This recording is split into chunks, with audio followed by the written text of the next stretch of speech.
Assalamualaikum warahmatullahi wabarakatuh. Sebelum masuk ke alur ceritanya, bagi kalian yang baru bergabung dan ketinggalan part sebelumnya, silahkan cek di playlistnya ya. So, tanpa berlama-lama lagi, mari kita mulai ceritanya. Mo Fevan yang melihat itu sangat terkejut. Dia tidak menyangka bahwa Lu Hao bisa menggunakan level 7 di percobaan pertama. Lu Hao pun bertanya pada seniornya tentang bagaimana untuk percobaan pertamanya dan apakah dia lulus. Senior maupun merespon dan bertanya, apa Lu Hao sudah siap memberikan beberapa koin pada Master Siang. Waktu pun terus berjalan hingga tidak terasa 10 hari pun berlalu, yang dimana hari itu tepat di hari pertarungan. Lu Suer yang berada di pinggir arena, dia berteriak pada Lue. Karena Lue sebagai senior dari sekte dalam, apa Lue benar-benar mau bertarung dengan murid yang baru masuk ke sekte dalam? Lue pun merespon. Dia bertanya pada Suer kenapa dia terlalu peduli dengan orang asing. Diperkenalkan sekali lagi, ini adalah Lue dari keluarga Lu. Lue kembali bertanya bahwa bocah bernama Lu Hao atau Haulo itu membunuh keluarga mereka. Dia pun bertanya apa Suer masih ingin dirinya menahan diri. Luzan pun membenarkan dan bertanya kenapa Suer bersikap aneh hari ini. Suer pun mencoba menjelaskan bahwa Haulo adalah, namun Suer tidak melanjutkan kata-katanya tersebut dan meminta mereka untuk tidak boleh membulinya.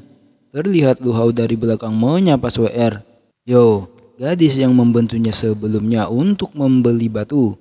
Apakah mengkhawatirkannya? Suer yang mendengar Lu Hao, dia pun bergegas menghampirinya.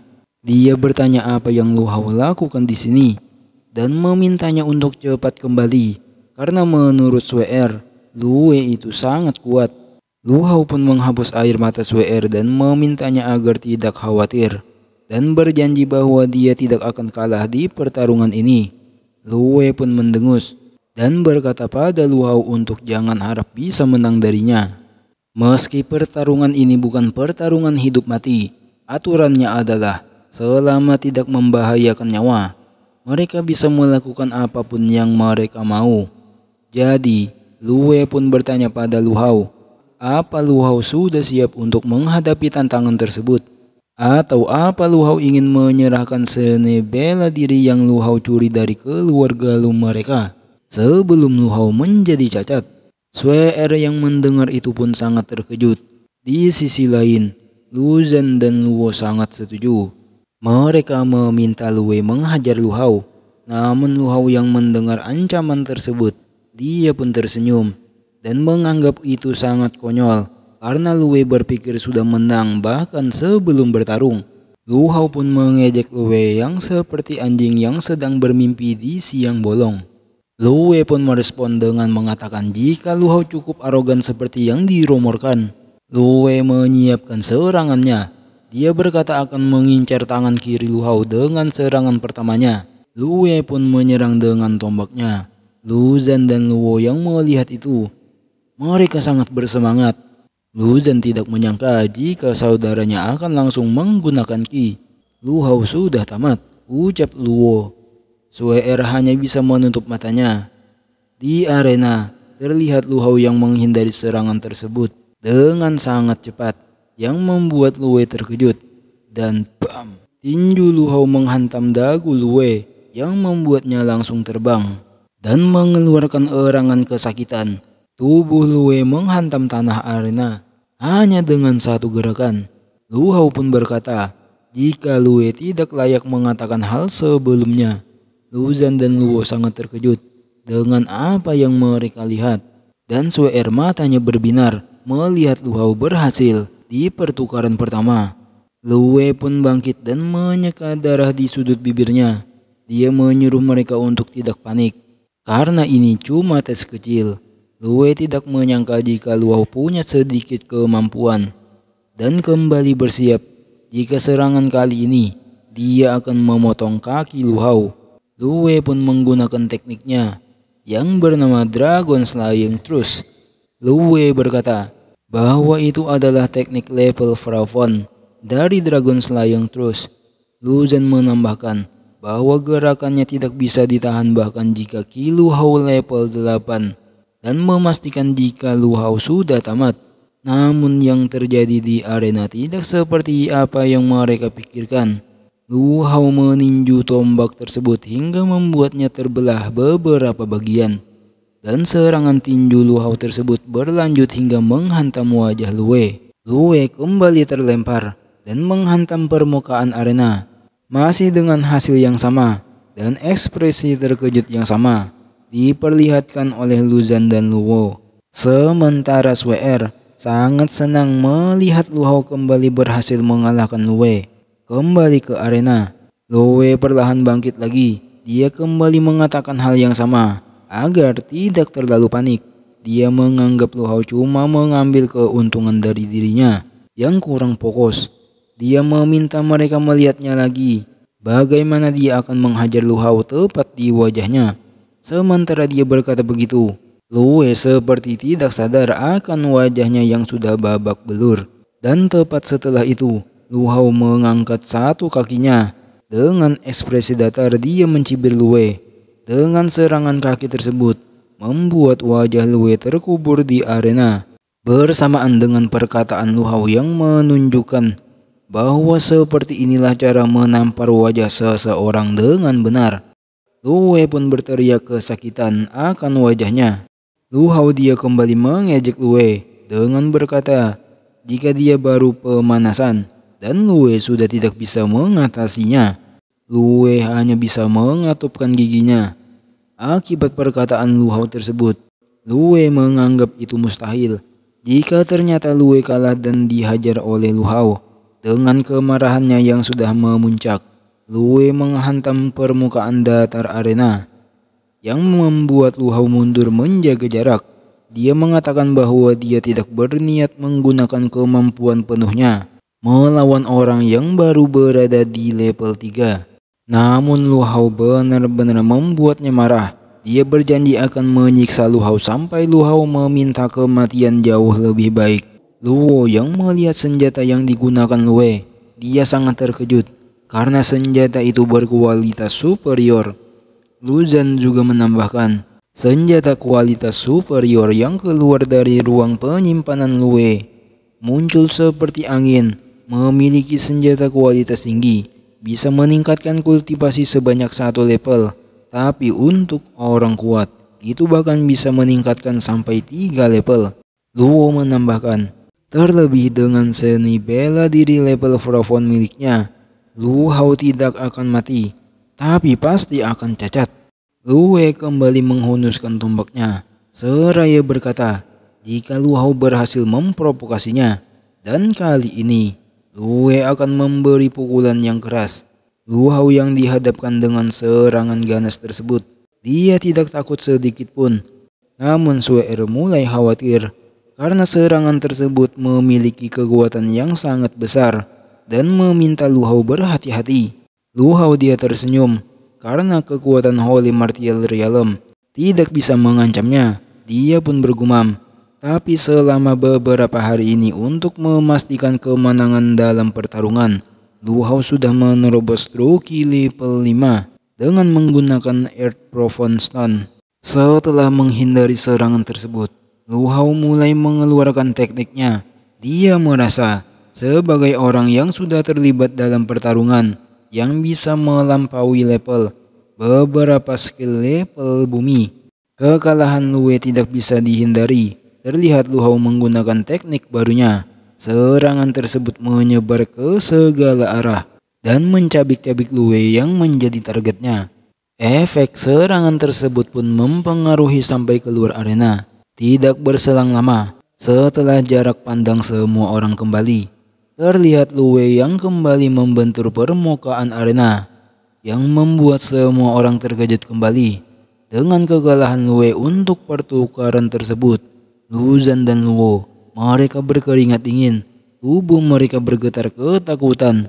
Lu Zhan merasa dia tidak salah lihat kan?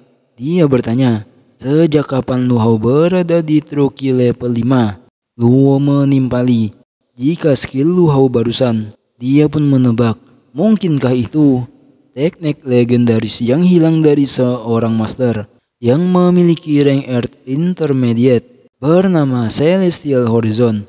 Lu Hao pun mengambil senjata Luwei seraya berkata, jika pertarungannya selesai dan akan mengambil senjata level superior yang dijanjikan. Dia juga mengingatkan Luzan untuk memastikan Luzan membayar 100.000 koin emas dan mengirimkannya pada Lu Hao, lalu berpamitan untuk pergi. Luzan sangat kesal dan mengutuk kesialannya. Luo juga tak menyangka jika Lu Hao bahkan berhasil mengalahkan Lu Wei yang berada di puncak Truki. Salah satu murid berkata, jika Lu Hao sudah menjadi figur hebat di sekte dalam, sementara SWR wajahnya berseri-seri dan memuji Lu Hao yang sekarang menjadi lebih hebat dan kuat. 3 hari setelah pertarungan Lu Hao dengan Lu Wei, tepat di Istana Haulo di puncak Taiyun, dari luar hanya terdengar umpatan dari Lu Hao. Dia mengeluh karena hampir semua koin yang dia dapatkan diserahkan pada Master Siang. Namun dia sedikit menghela nafas dengan setidaknya dia masih punya senjata kualitas tinggi. Lalu kita diperlihatkan Lu Hao yang berada di dalam ruang cermin, yang dimana Lu Hao sedang kebingungan. Dia mencari senjata kualitas tinggi yang dia dapatkan. Lu Hao ingat jika dia menaruhnya di dalam ruang cermin tersebut. Tiba-tiba Lu Hao dikejutkan dengan suara dan kehadiran Fairy. Fairy mengatakan bahwa senjata itu tidak cocok dengan teknik kultivasi Lu Hao. Dan Fairy sudah menyuruh cermin suci Yao Guang untuk melahapnya. Lu Hao yang mendengar itu dia sangat terkejut. Dia tak menyangka senjata tersebut dilahap. Lu Hao sangat menyayangkan karena itu senjata kualitas tinggi. Fairy pun mendengus dan mencibir Lu Hao. Senjata kualitas tinggi apanya? Itu cuma sampah. Dan Fairy juga menjelaskan jika keuntungan memperbaiki cermin suci Yao Guang jauh lebih baik dari senjata tersebut. Dan cara memperbaiki permata cermin tersebut adalah dengan melahap senjata. Semakin tinggi kualitas senjata yang dilahap, semakin cepat juga pemulihannya. Dan sekarang permata kedua sudah menunjukkan tanda pemulihan. Dan setelah Lu Hao bisa memulihkan sepenuhnya permata kedua, maka teknik ki milik Lu Hao akan jadi 3 kali lebih kuat. Lu Hao yang mendengar penjelasan tersebut, dia sangat bersemangat. Jadi, melahap senjata bisa memperbaiki cermin suci tersebut. Lu Hao berpikir, dengan meningkatkan kekuatan dengan memperbaiki cermin, dia merasa ini memang jauh lebih kuat daripada satu senjata kualitas tinggi. Tidak lama setelahnya Lu Hao pun keluar dari cermin. Lu Hao bergumam, cermin suci membutuhkan senjata untuk dilahap. Sementara teknik Phoenix Swords to Heaven membutuhkan base core untuk berevolusi. Satu lubang lebih dalam dari yang lain. Lu Hao merasa tidak perlu meningkatkan kekuatannya. Lalu tiba-tiba ada seseorang yang memanggil Lu Hao dengan berlari. Lu Hao yang melihat siapa orang tersebut, dia berkata, apa kau gadis yang dikelilingi oleh Luzan dan Luo sebelumnya? Dia pun membenarkan dan bertanya pada Lu Hao, apa Gu Chen itu saudara Haulo? Tanpa menunggu Lu Hao merespon, dia langsung menambahkan, jika Gu Chen terluka, dia meminta Lu Hao ikut dengannya. Lu Hao yang mendengar itu tentu saja terkejut. Lalu Xin berpindah di lembah obat di sekte Swan Sword atau pedang Swan. Di sebuah ruangan terlihat Gu Chen yang terbaring di tempat tidur. Lu Hao yang melihat kondisi Gu Chen, dia bertanya, siapa yang melakukan ini? Fang Yun pun menjelaskan jika dia dengan Gu Chen keluar untuk melakukan misi bersama. Saat itu mereka disergap dan terluka oleh Lao Hon, Huang Yu. Lu Hao yang mendengar dalang dari terlukanya Gu Chen, dia sangat marah karena lagi-lagi itu olah anjing tua tersebut. Lu Hao dengan marahnya dia berbalik dan mengatakan jika dia akan membereskannya. Fang Yun yang mendengar itu dia terkejut, namun Lu Hao dikejutkan dengan seseorang yang menghalangi jalannya, yang meminta Lu Hao berhenti dan mengatakan jika Huang Yu berada di puncak Holy Martial Realm. Orang itu bertanya, apa Lu Hao bisa mengalahkannya? dan dia tidak ingin ada korban lain di sini. Dia menambahkan, jika Pang Yun sudah membawa saudaranya untuk diobati, dan prioritas utama sekarang adalah mencari obat untuk menyembuhkan Gu Chen.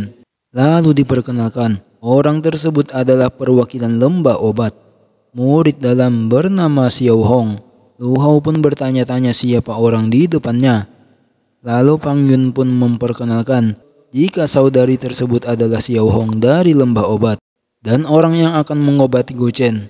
Xiao Hong menjelaskan jika luka Gu Chen cukup parah, dia meminta Lu Hao untuk pergi ke Gunung Iblis dan mencari bunga lotus darah. Dia juga mengingatkan jika gunung tersebut sangat berbahaya. Xiao Hong bertanya, apa Lu Hao siap untuk melihat saudaranya mati? Atau Lu Hao mau mengambil resiko untuk mencari bunga lotus darah? Lu Hao pun merespon, Gunung Iblis kan? Dia pun dengan tegas jika dia akan pergi mencarinya. Di sampingnya, Fang Yun yang mendengar keputusan Lu Hao, dia khawatir. Xiao Hong pun mengingatkan Lu Hao lagi, selama Gu Chen tetap di lembah obat, dia bisa menjaganya tetap hidup selama 2 bulan. Jadi Lu Hao harus menemukan bunga lotus darah dalam waktu 2 bulan. Lu Hao pun menangkupkan kedua tangannya dan meminta senior Xiao Hong untuk menjaga Gu Chen selama 2 bulan ini. Namun ada seseorang yang masuk dan menghentikan Lu Hao. Dia berkata, siapa bilang dia akan mengizinkan orang luar untuk tinggal di lembah obat selama 2 bulan? Diperkenalkan, orang tersebut adalah murid dalam dari lembah obat bernama Xing Lin dan cucu dari master lembah obat. Xiao Hong yang melihat Xing Lin, dia sangat geram. Dia mengatakan bahwa menyelamatkan nyawa adalah hal penting. Dan apa Xing Lin mau ikut campur? Xing Lin dengan wajah seramnya merespon, menyelamatkan nyawa itu urusanmu, ucapnya pada Xiao Hong. Dia juga melanjutkan, jika dia pernah punya saudara bernama Huang Hong yang dibunuh oleh orang bernama Hao Lo. Dan Xing Lin tidak bisa membiarkan saudara dari orang yang membunuh saudaranya tinggal di sini, ucapnya dengan tegas. Lalu Fang Yun berbisik pada Lu Hao dengan mengatakan jika orang tersebut adalah cucu dari master lembah obat dan kekuatannya cukup tinggi. Kalau dia tidak setuju dengan Lu Hao, maka akan sulit untuk membiarkan Gu Chen tinggal di sini.